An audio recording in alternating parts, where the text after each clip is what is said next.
কুড়িগ্রামের ভুরুঙ্গামারীতে সার সংকটে বিপাকে পড়েছেন ধান ও সবজি চাষিরা।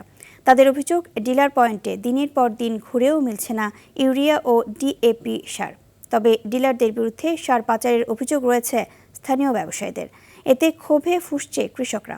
কুড়িগ্রাম উত্তর থেকে আব্দুল কুদ্দুস চঞ্চলের পাঠানো তথ্যচিত্রে আরও জানাচ্ছেন আব্দুল হামিদ।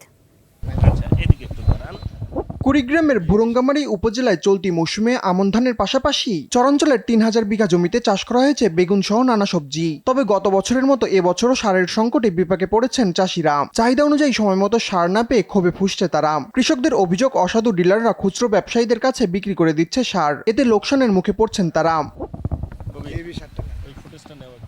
সম্প্রতি শিলখুড়ি ইউনিয়নের মুকুলহাজির শাহ আমানত ডিলার পয়েন্টের গুদাম থেকে ১৯৭ বস্তা সার নিয়ে যায় বিক্ষুব্ধ কৃষকরা। তাদের দাবি, গোপনে খোলা বাজারে সার বিক্রি করায় ক্ষুব্ধ হয়ে এই গুদামে লুটপাট চালায় চাষিরা। সার কিনে সিরিয়াল কিনে না নাকি তাহলে আমার পোষাবো কামলা কামাই করে ৫-৬ বিঘা জমি আবাদ করছি, মনে হয় ১ বস্তা সার পাইলাম না। এবার পাড়াহারি করে মারান করে সার কিনে কি সম্ভব হয়? বেগুন আবাদ করতে পারতেছি না, বেগুনকে তো সার দিতে পারতেছি না। ৩ দিন ৪ দিন পর্যন্ত ঘুরে আমাদের সার তোলা লাগে। বরাদ্দ অনুযায়ী যে সারটা আসে তার দেখা যায় যে ১০০ বস্তা সার ডিলারের ঘরে আসে আর বাদ বাকিটা থাকে না।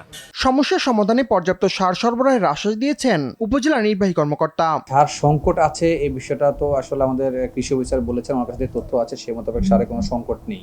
বর্তমানে যে পরিমাণ সার প্রয়োজন এই মাটির জন্য, এই উপজেলার জন্য ক্রপ এরিয়া হিসাব করে তাতে সারের কোনো সংকট নেই, পর্যাপ্ত সার আছে।